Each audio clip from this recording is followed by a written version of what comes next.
होगा और भारत के मुसलमान क्या सोच रहे हैं ये देखो।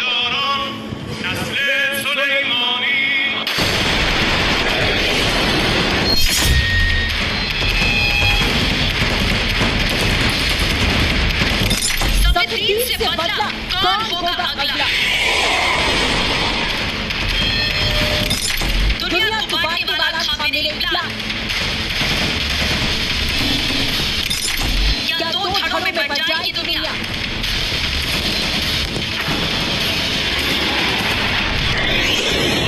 ये आगाज है मिडिल ईस्ट में भयंकर लड़ाई का, जिसका बिगुल फूंका है ईरान के सुप्रीम नेता अयातुल्लाह खामेनेई।